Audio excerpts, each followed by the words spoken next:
Welcome back to Phoenix English classes. Today we are going to start a new story. Rather than saying it a story, we can say it a part of Indian history, because it deals with a great movement that was led by the farmers of India. It was against the indigo cropping,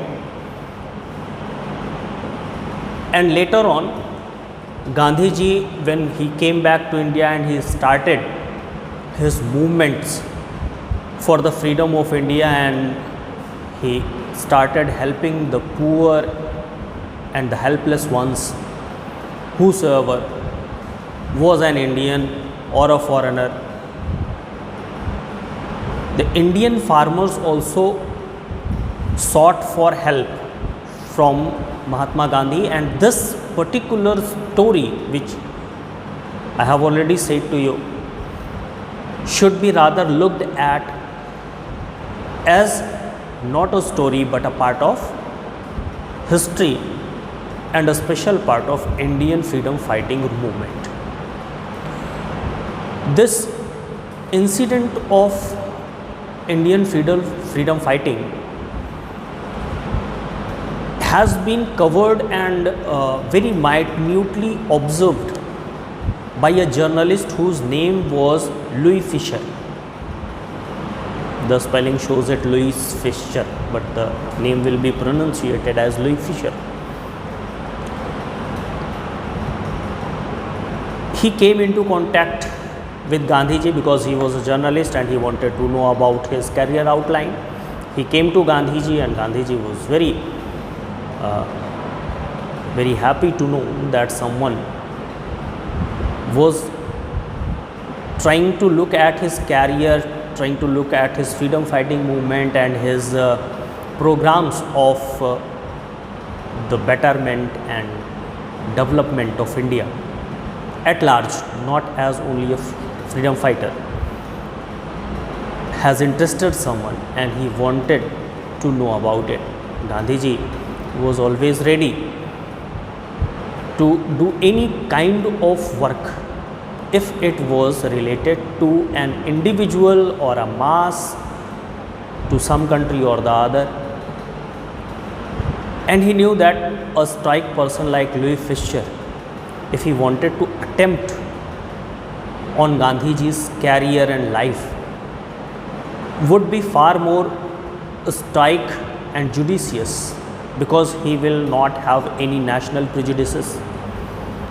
If there were any, that will not in favor of the Indian gentry.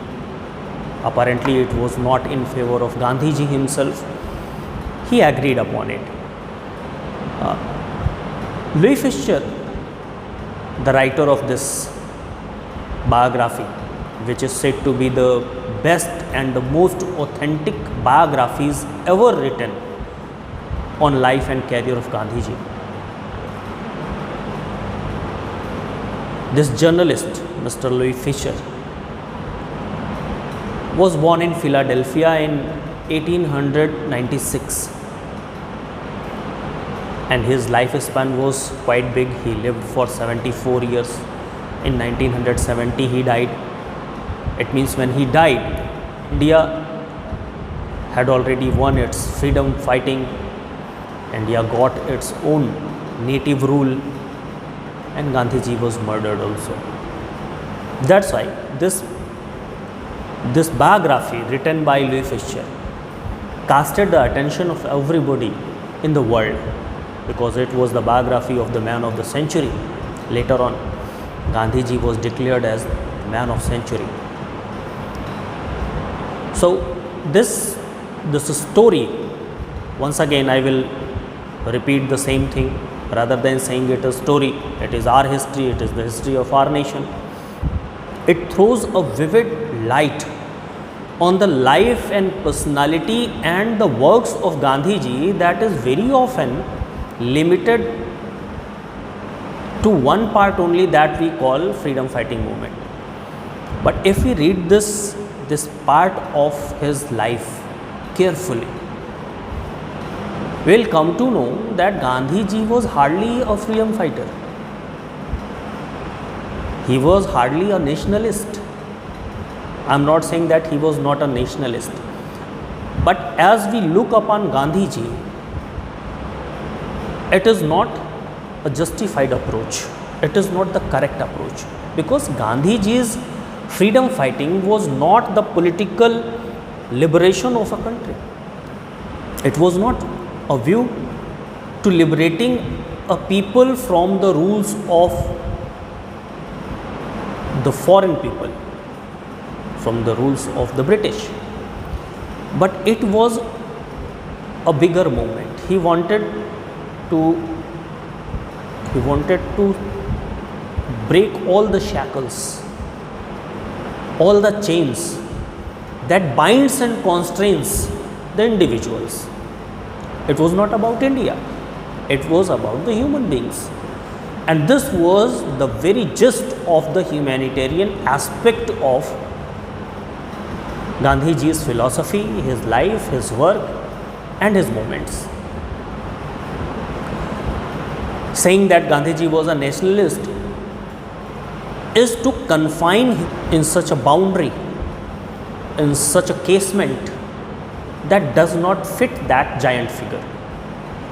Once again I repeat, if you say Gandhi ji is a nationalist, then you are not justified and you are not doing justice to such a grand character as Gandhi ji is. You are trying to confine the giant figure into a casement, into a boundary, into a frame. And the very dominating and very powerful aspects of his life, philosophy and work all are left behind. So with a view to making a right judgment about Gandhi ji, because we are the Indians and we face many questions about Gandhi ji when we talk about him. There are many people who do not know anything about Gandhi ji yet they claim that they dislike him. There are many who do not know anything about Gandhi ji and they claim that they like him. There are a number of people who accept and deny that he was the father of nation. That is another matter, that is another conflict, that is another kind of discussion or debate may be there. Yet I believe most of the people do not know anything about Gandhi ji and they started such a debate that has pervaded in last few decades and will go on, because we do not want to go through the exact lines that were laid on that grand character, that were written on the real character of Gandhi ji. Here we see a real glimpse of Gandhi ji. Although he was, I am talking about Louis Fisher, he was free from all kinds of national prejudice which can be in the mind of an Indian who is either supporting Gandhi or he is either criticizing him, either liking or disliking him. But there is another kind of prejudice present in that character also. Louis Fisher is not free from all kinds of prejudices. He is free from the prejudices of being Indian. That's why his details, the accounts that he present about Gandhi ji is correct. At least if not correct, it is not in favor of Gandhi ji or any character that has been described here, because you will find quite a number of good characters like J.B. Kripalani is mentioned here. He is also a great figure in Indian freedom fighting struggle. Then there is the name of Babu Rajendra Prasad, Dr. Rajendra Prasad, who later became one of the prominent members. He was the chairperson of the Constituent Committee, which was responsible for making the Constitution of India. Then he became the first president of India. So these are the characters who will also be a part of this story if they do not come forward as the central figure or the characters in this part of biography. their names are mentioned in such a way, in such a manner that you would come to know certain things about them, and the prejudices of the English people, because the writer himself is an Englishman. He served in the East India Company, British Army. Then he became the journalist.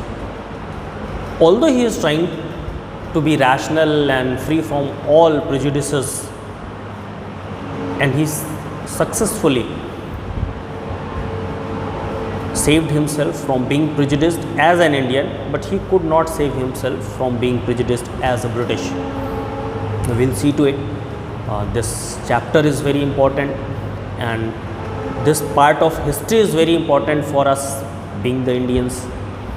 So I would like you to cast full attention on this story, on the lines that we are going to read, and perhaps this is the motto of NCERT, that this part of the biography of Mahatma Gandhi, of M.K. Gandhi, has been prescribed as a story in this book, Flamingo. So we are going to start the 5th chapter of this book, Flamingo, and its title is Indigo. Let's start the text, and if you want to understand the whole text, the most important part is, either it is online, offline, doesn't matter, you should have the book open at your table, even if you are sitting in a classroom or you are sitting at home and using earphones or external speakers to listen to me. Not listening and watching this video help you if you do not have the book in your hand. So before we start it, I hope you will open your books and follow the lines. Let's start with the first line. When I first visited Gandhi in 1942 at his ashram in Sevagram in central India, he said, I will tell you how it happened that I decided to urge the departure of the British. Here I means the journalist. The journalist is the writer here, Louis Fisher. Louis Fisher says that it was my first visit to Gandhiji in the year 1942. It means the visit was at the time when the freedom fighting struggle was at its pinnacle, at its climax. India was about to become free. It is the matter of only 5 years remaining. The year 1942 was there when this incident took place, when Louis Fisher went to Gandhiji, and in 1947 India won its freedom or got its freedom, or there was a provision and India got free. Whatever happened, but in 1947 we said that we are free now. The transfer of power was done. It was in the central India, in his ashram Sevagram. Gandhiji was there, and Louis Fisher took his time to talk to him. And when he started that, Gandhiji, how you started, or how you came to the point that you have to indulge yourself, or you have to throw yourself into such kind of a freedom fighting movement which was going on from almost 80 years without any positive results. What was the thought behind it that you joined this freedom fighting movement and you became the most prominent figure? And at that time in 1942, no politics, no mass communication, no Indian talk could be thought of without mentioning Gandhiji. Gandhiji answered it, and he said, I would like to tell you how it happened, but for that we have to go back into past. It was not an incident that took place overnight. It was long ago when I decided to come in such a position, or to make up my mind that I have to actively take part in Indian freedom fighting movement. Gandhiji agreed that he will tell Mr. Louis Fisher that why ultimately he was bound to say, Britishers, please go back. Why he urged? It was neither advice, it was nor a forceful endeavor. It was only an urge, it was a plea. He said, I will tell you how and when I started believing that if Indians and the Indian individuals, human rights and their free development is to be protected, is to be taken to the level of human beings, the Britishers must go back. And for that thought, he took quite a long time. He said, it was 1917 when this idea struck my mind, that I should urge the British people, the British rulers, to go back. They should not rule anymore here in this country over the people of this country. But this did not happen overnight, and it was not in this decade or the previous decade, but it was started in 1917, and it was not deliberate. I plunged into it. It was not my intention, but there were some happenings, there were some incidents, there were certain instigations that made me think so. And the incident took place in 1917. He had gone to December 1916 annual convention of the Indian National Congress Party in Lucknow. He started narrating the whole incident. He said, it was the year 1916, the month was December, and I was there for the annual convention of Indian National Congress that was going on, that was to be held in Lucknow. It was Lucknow Convention of Indian National Congress in 1916, and it was December, month of December, when he went there to join that convention. There were 2,301 delegates and many visitors. There was a good congregation. 2,301 members and other delegates from all over the country were present in that convention, that Lucknow convention. You have to remember this name, M.K. Gandhi, and his going to the convention, that was 1916 convention, and it was annual convention that took place in Lucknow in UP itself. During the proceedings, Gandhi recounted.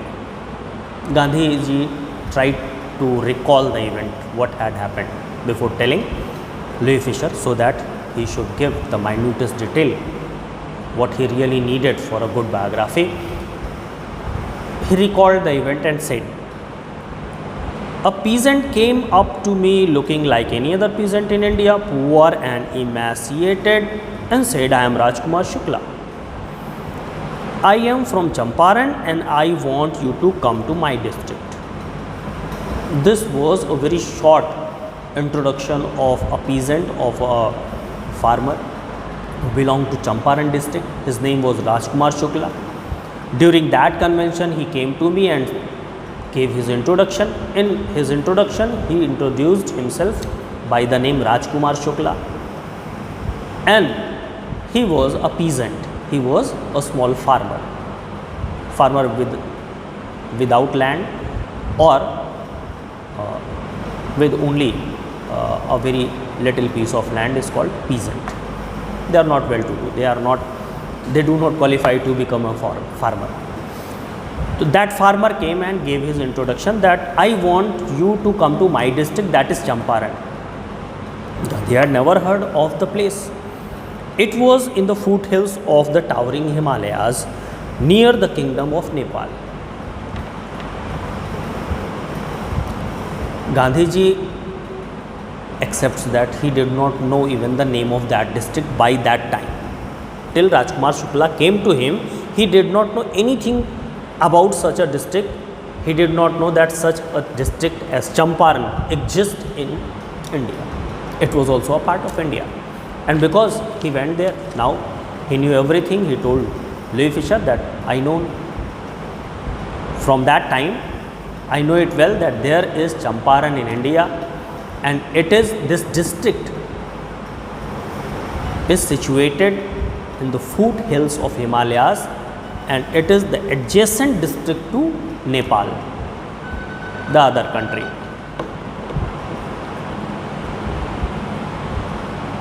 So Gandhiji fairly says that he did not know anything about Champaran district, but when Rajkumar Shukla, that peasant, that poor farmer who looked like the other farmers of India, they were emaciated and they were poor, they were weak, thin and poor, because they did not have enough to eat 2 square meal a day. That was the situation, that was the condition of Rajkumar Shukla also. He went to him, gave his introduction and said about Champaran. Gandhiji accepts that he did not know anything about that district, that this Champaran district lies in India, and now he explains that Champaran district is situated under the foothills of Himalayas adjacent to Nepal. And this was the beginning of the movement which made Gandhiji say or urge that the Britishers should leave this country and should not rule the Indian people. This is all for today. In the next class, we will continue with this story, this part of history.